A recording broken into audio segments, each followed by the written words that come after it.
Hi, welcome to your video on percent of a number. This should be a little bit more review from 6th grade. Your I can statement, which you need to write in your notebook, is I can find the percent of a number by using equivalent representations of rational numbers. First, we need to practice some estimating of answers. So put the title on the left and then the work goes on the right. There are things that we can estimate and kind of guess. So if I said 50%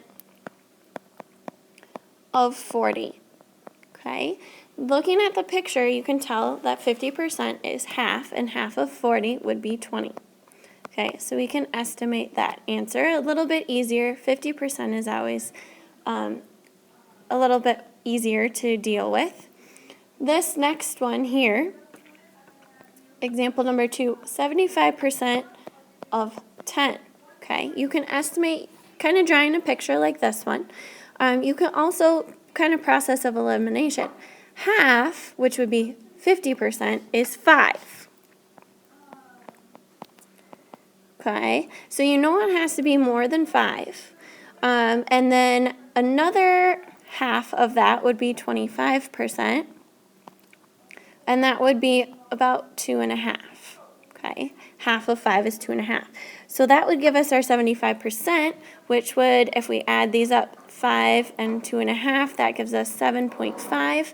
So 75%, this is exactly 7.5. But you could kind of estimate using that reasoning a little bit to come up with an answer. You just kind of want to guess your way through so that you know you're on the right track. Over under 50% is always a good one to go off of, and then you can kind of cut them in half as you go. Another example, okay, would be 25% of 60.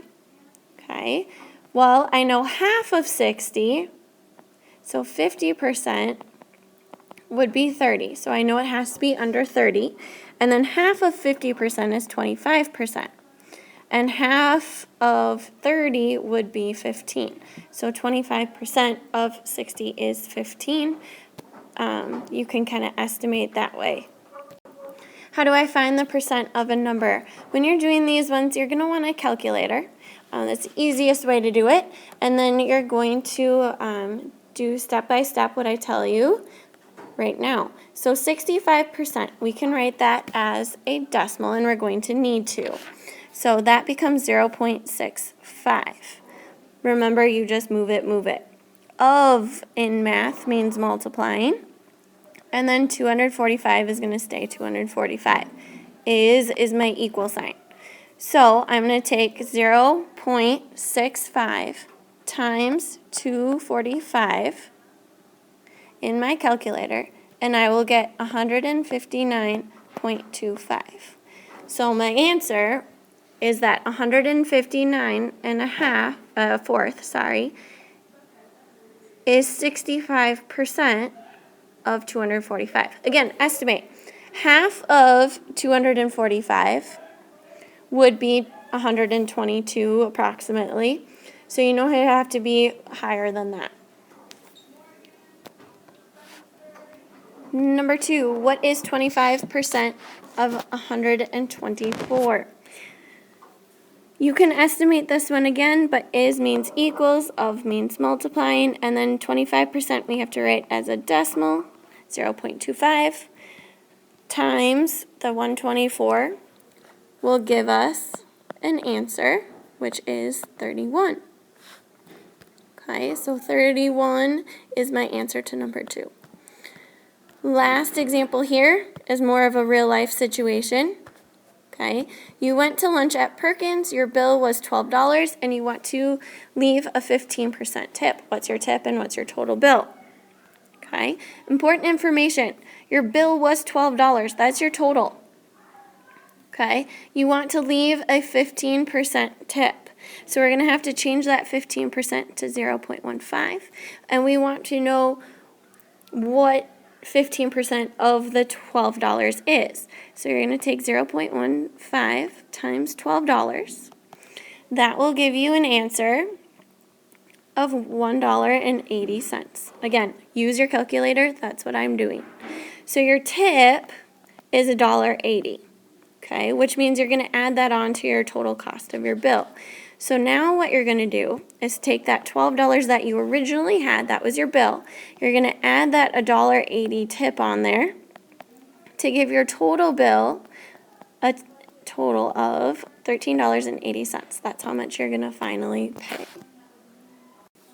Your turn. There are 3 practice problems here. Go ahead and copy these down in your notebook and work them out. Be sure to pause your video and then turn it back on when you're done.